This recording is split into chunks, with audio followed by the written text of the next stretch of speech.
Hello, and welcome to SoberCast, where we provide AA speaker meetings and workshops in podcast format. We're an ad-free podcast, and if you enjoy listening, please help us be self-supporting by visiting Sobercast.com, look for the donate link, and drop $1 or $2 into our virtual basket. We hope you enjoy the podcast. Have a great day.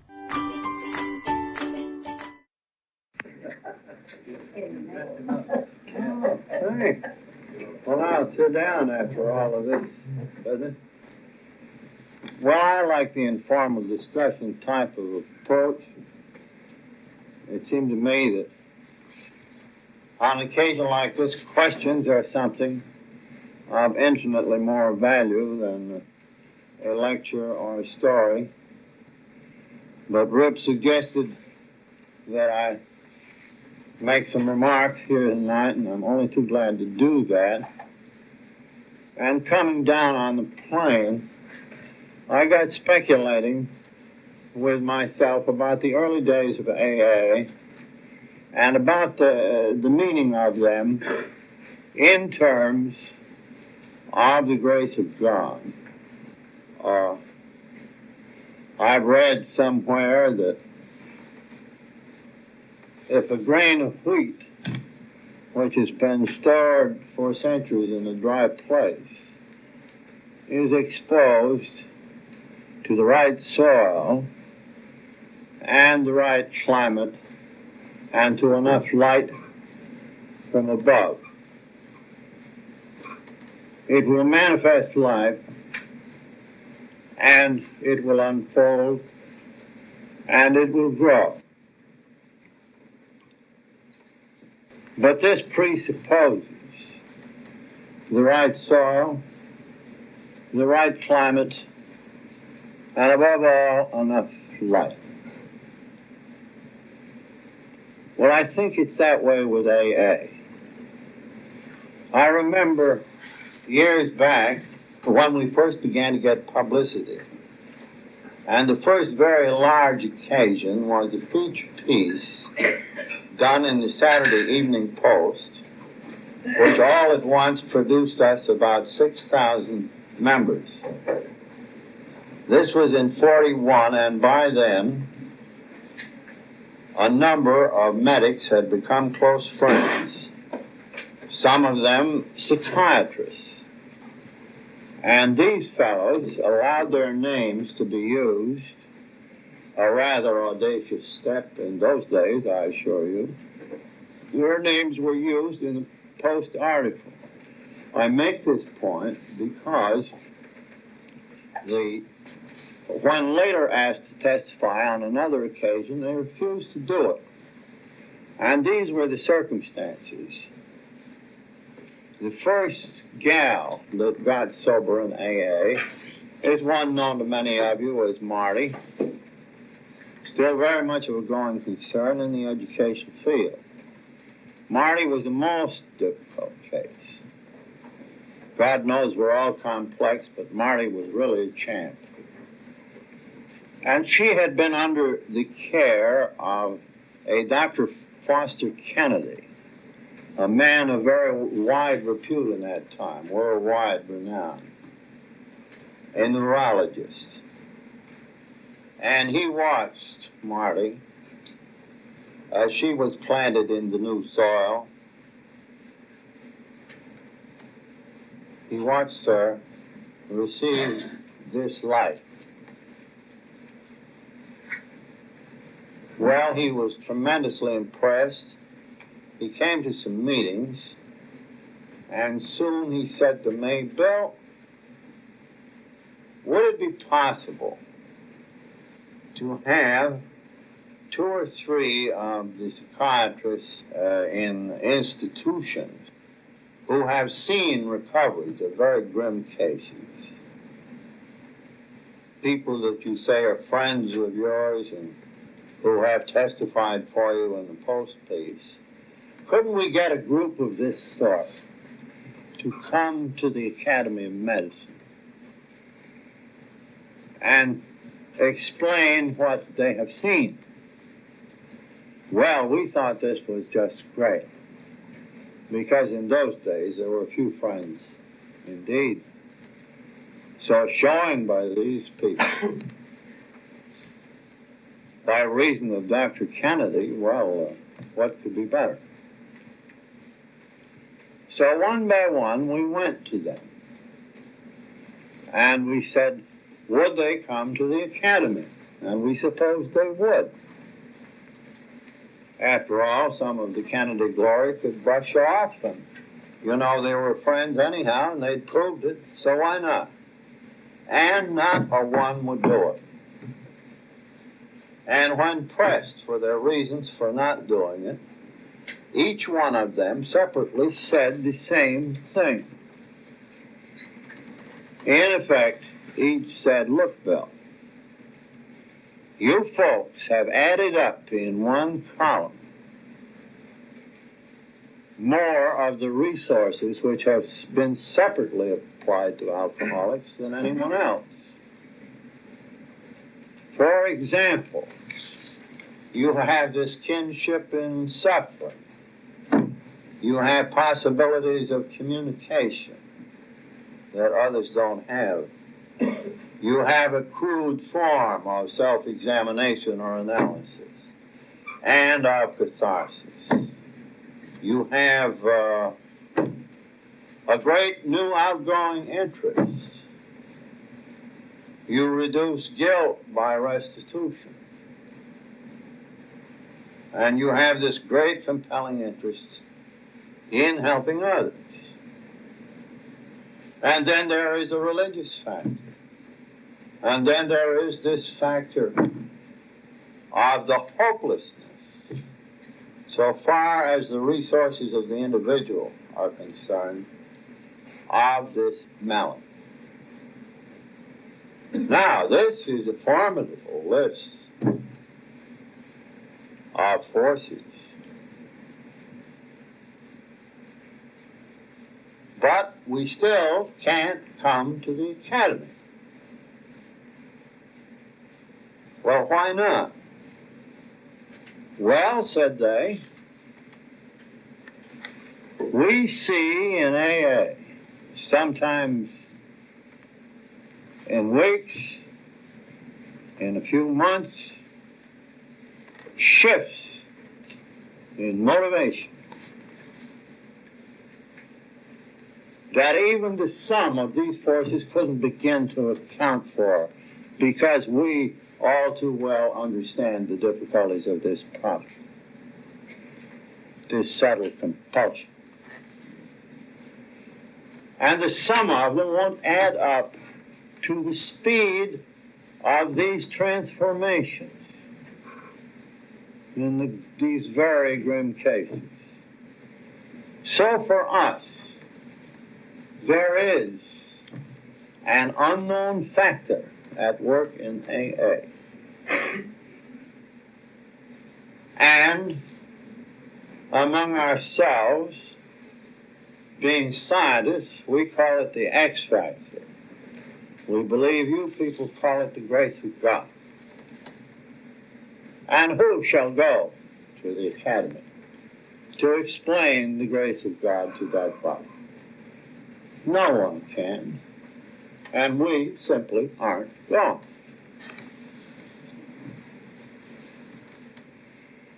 So, I think it is just as futile as ever for any of us to presume to explain this matter of grace around which our entire galaxy of principles and activities gathers and clusters. We can't do that, but we can examine this matter of the soul, and this matter of plants, and this matter of illumination, which for some reason or other we have made ourselves ready.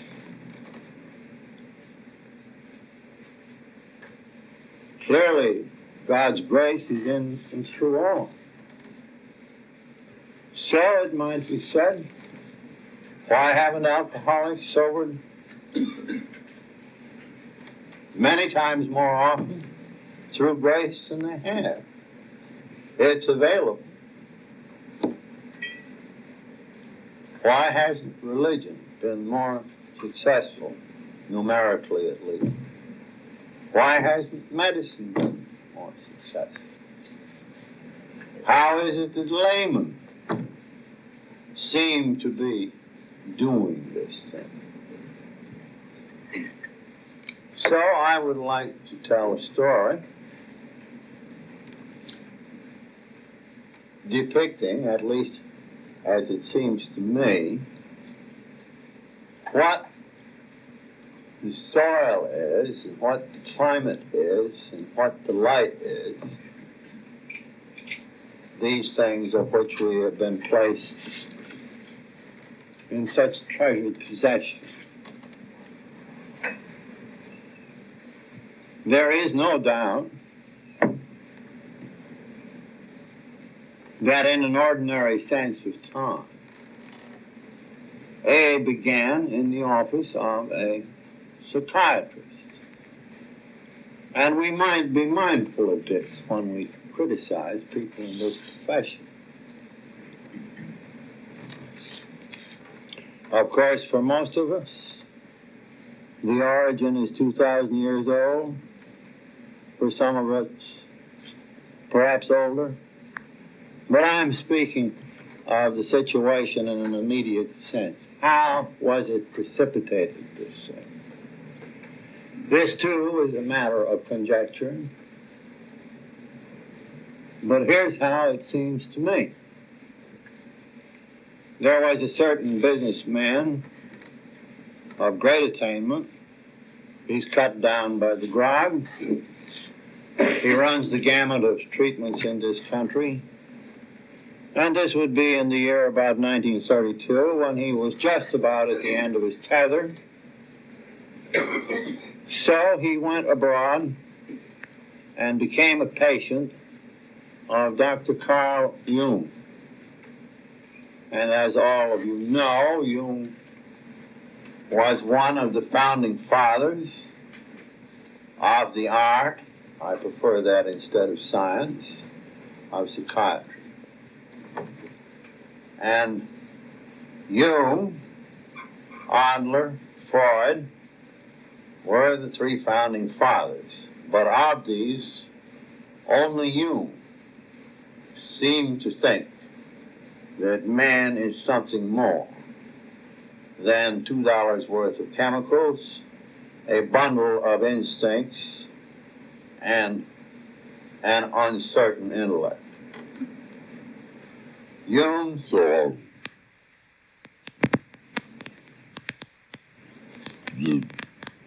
man had something beyond this, that man has soul. So, our traveler had found a truly great human being. Great indeed, as events fell out. He placed himself under that dear man's tutelage for a whole year, becoming more and more confident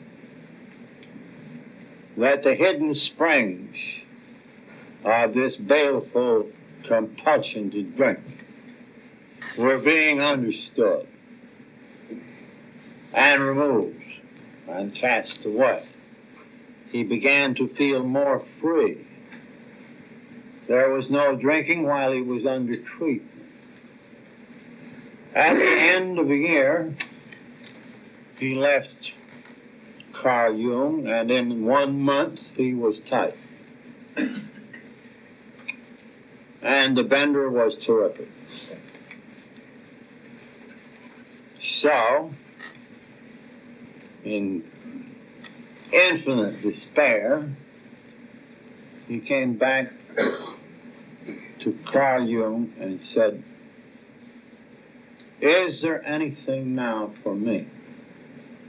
You were my court of last resort."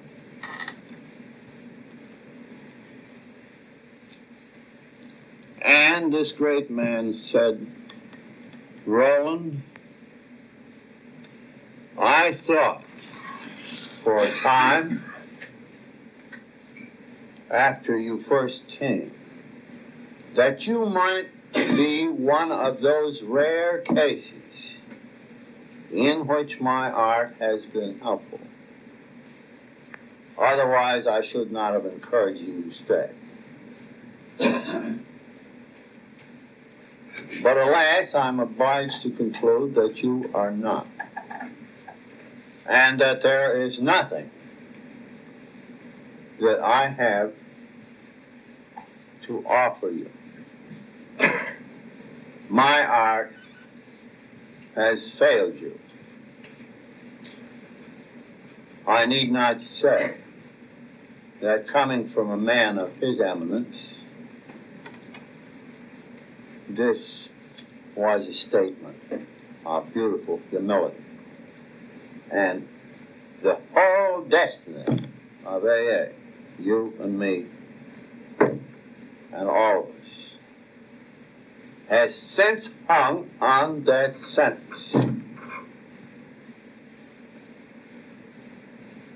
So then Hazard found that agony was added to despair. And he cried out, but is there nothing else? And this was the answer he got. Roland, time out of mind, alcoholics have recovered here and there, now and then, through religious experiences, spiritual experiences, let us say, or very truly through conversions. A naughty word for us AAs, we don't use it for obvious reasons. But, said the doctor, this benign lightning seldom strikes. And no one can say where or when it will, or for the resuscitation of who. So I simply would advise you to place yourself in a religious atmosphere, remembering the hopelessness of your doing anything about it on your own remaining resources alone, and cooperating with your associates and casting yourself upon whatever God there may be.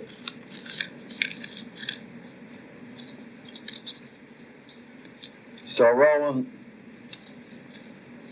aligned himself with the Oxford groups of that time, a rather evangelical movement, rather aggressive, very easy it is to criticize. It was non-denominational, however, and it used simple common denominators of religions, simple moral principles. It called upon its members to admit that they could not solve the life problem on their own. It called upon them for self-examination. It called upon them for restitution. It called upon them for a kind of giving in the Franciscan manner, the kind of giving that demands no return in money, power, prestige, and the like. The losing of oneself in the lives of others. Such was the nature of the crowd with which he became associated. Unaccountably to him, the obsession to drink left. And for some years, he had no more trouble. At the time in the groups, there were a few alcoholics sober. There is one now at Ann Arbor that goes back to that time. An old friend who never became an AA. Sobered up in the Oxford groups. So Roland returned to America, and the groups here in those days were headed by an Episcopal clergyman called Sam Shoemaker.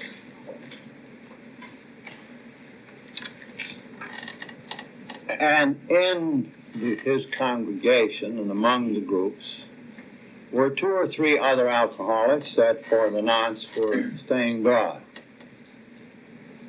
And Hazard had a summer place near Bennington, Vermont.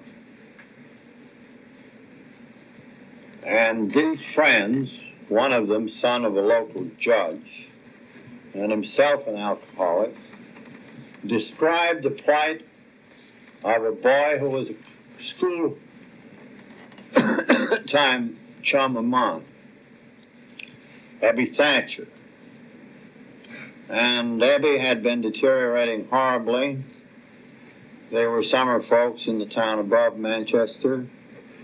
Abby had run his car into the side of a farmer's house, pushed the wall of the kitchen in. The door could still be open to the car. Abby stuck his head out, and to the poor woman cowering in the corner who hadn't been hit, he said, "Hey, what about a cup of coffee?" Well, the town fathers had it. They were going to commit Abby for alcoholic insanity. So the judge's son and Hazard picked up the man who was to become my sponsor. Meanwhile, I had gone the route with which you're all familiar. I had sobered up the summer before, scared to death by the verdict of my doctor, Dr. Silkwood, the one we have since named the little doctor who loved drunks, and he must have them because in his lifetime he dealt with some 40,000 of them, as a hack doctor in a drying out place. And he had an idea that this thing was an illness, having several components, a spiritual illness, a moral illness, and also a physical illness. And perhaps oversimplifying, he was apt to describe an alcoholic as a person condemned by a compulsion to drink against his own interests, to drink in spite of his perfect willingness to stop, and that this drinking was coupled to an increasing sensitivity of the body, which, if the drinking went on, guaranteed his insanity and one day his death. So this sort of a sentence had been spoken to Lois at long last by my doctor, Dr. Silkwood. So, you see, the saw was under preparation. We were beginning to learn a little more about climate. Abby and my other friend Roland had received a considerable amount of light. Well, I got drunk in about 2 months, even in spite of this sentence that I would have to be locked up or go nuts, maybe within a year.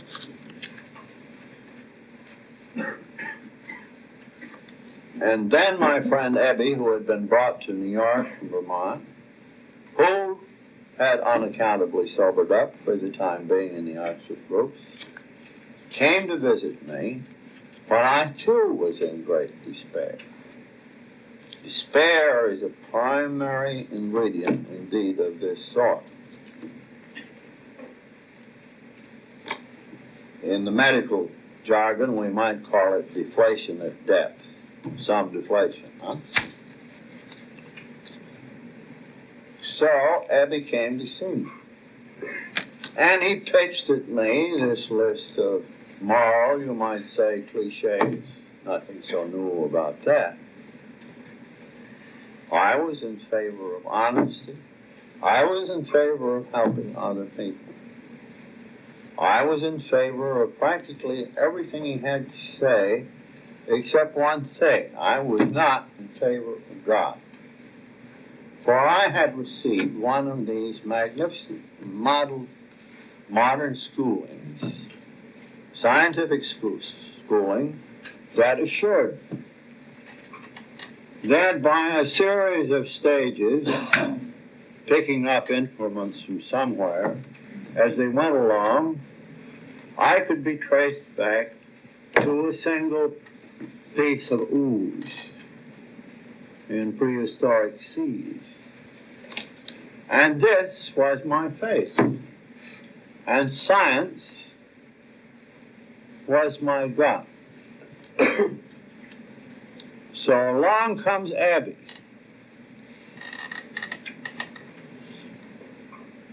And along comes Jung, for whom I had respect. And here was my doctor. Science can't do it. Medicine can't do it. Psychology can't do it. Religion, sometimes. That was the story. But how could I by religion? So I felt trapped. In other words, I was gripped in the trap which we every day construct for the drunk who approaches us,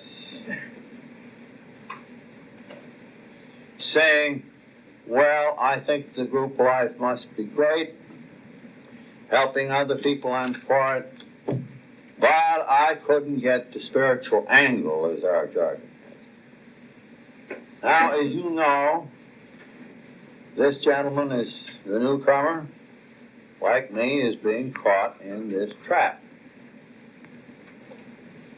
When you and I talk to another alcoholic and we identify ourselves as having been denizens of this strange world and having emerged, and we describe this malady in the terms of our God science, and that God pronounces the sense of hopelessness upon us, the sentence.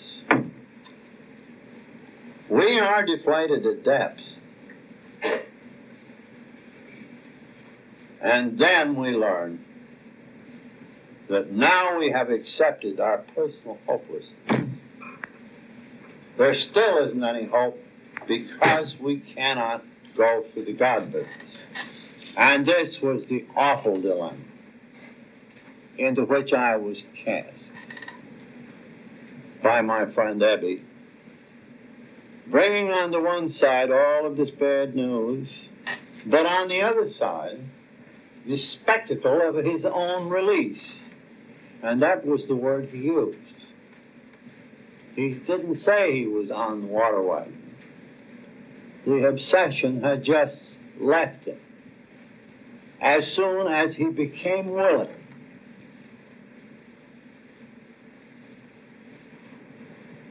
to try on the basis of these principles.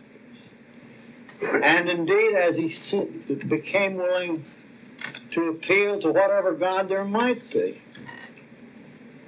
And this was reducing the theological requirements an awful lot.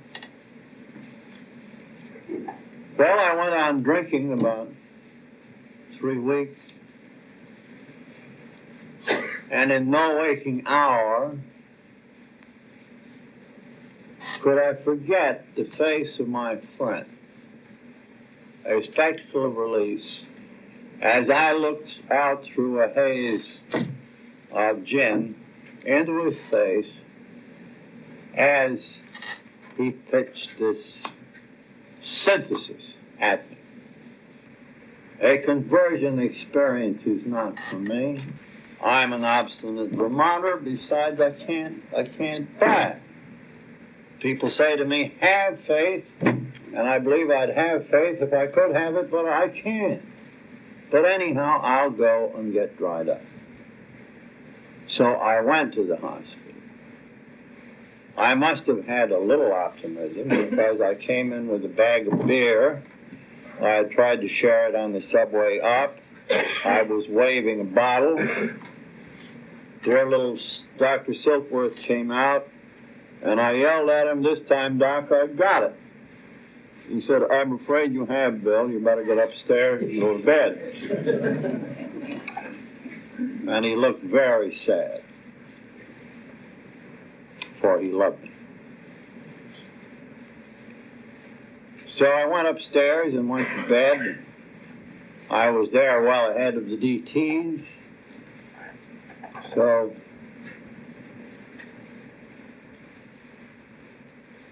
in about 3 days, I was all in the clear. But the more sober I got, the more awful the despair, the depression.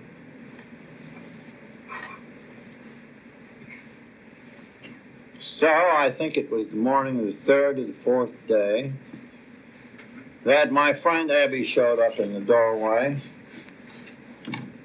And my feeling was ambivalent at once. So I said, well, this is the time he's going to pour on the evangelism. And on the other hand, I was saying, well, he should be looking for a job. Why is he up here at 11 o'clock in the morning to see me? He does practice what he preaches. So,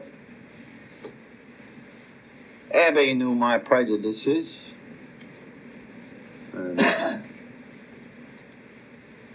so he waited for me to ask him again for that neat little formula through which he had achieved release.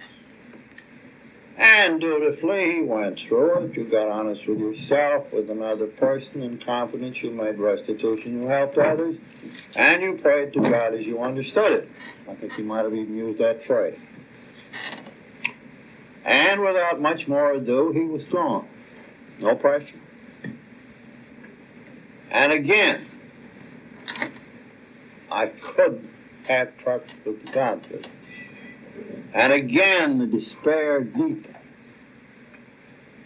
until the last of this prideful obstinacy momentarily was apparently crushed out. And then, like a child crying out in the dark, I said, if there is a Father, if there is a God, will he show himself? And the place lit up in a great glare of wondrous white light. And then I began to have images in the mind's eye, so to speak. And one came in which I seemed to see myself standing on a mountain. And a great clean wind was blowing. And this blowing at first went around, and then it seemed to go through me. And then the ecstasy redoubled, and I found myself exclaiming, I am a free man. So this is the God of the preacher. And little by little the ecstasy subsided, and I found myself in a new world of consciousness.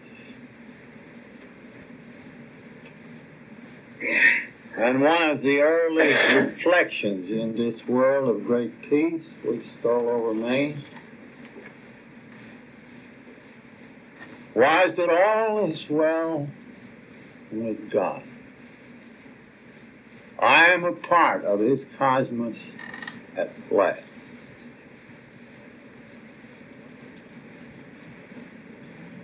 Even evil in his hands can be transmuted into good. So I had been deflated at depths by a fellow sufferer who used the scientific verdict to deflate me, who used his ability to communicate me through our kinship of common suffering, and who made the example of a person who practiced what he preached. So then, for me, here indeed was the source. Here was the plunge. And God knows the light was great.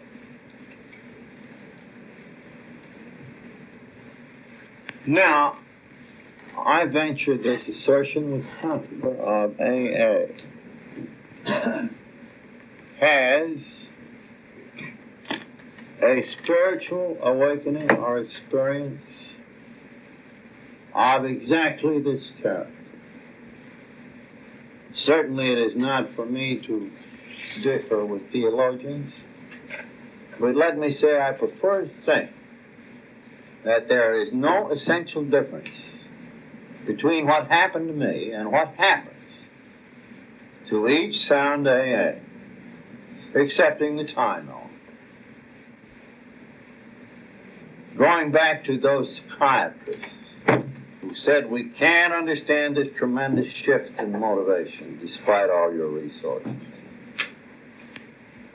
Well, in my case, the shifts, but the fruits have been the same. And one of the most terrible compulsions and obsessions known has been expelled from us almost wholesale through this happy synthesis of medicine, religion, and our own experience in suffering, in recovery, and sharing the grace of this one with the next. So, fellas, there's my speech.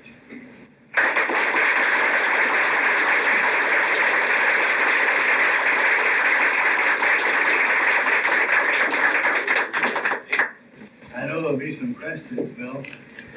So if you have any farther, shoot while you got the chance. Bill, is that light relative in the sense of illumination? Must be. Not every one of us has gone through the experience of ecstasy or a light shining or Okay, maybe, this is a curbstone opinion, but here's how I look at it. You go to AA meetings, and somebody gets up, and this happens time after time, and he says, now, folks, I ain't got the spiritual angle yet. I'm making the group my higher power. They're sober, and I wasn't.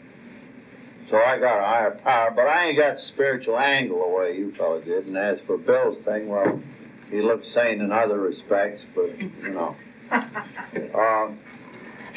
now, this guy will get up there and tell a story of losing this compulsion and of its being cleared out of him and its being motivated in many other ways, just like those psychiatrists said, in a matter of months or 6 months or a year. Now just take one of those fellows and try to imagine all of those shifts in motivation taking place within 6 months or within 6 minutes instead of 6 months. I think had this happened to that fellow, he too would have had ecstasy. So I think it's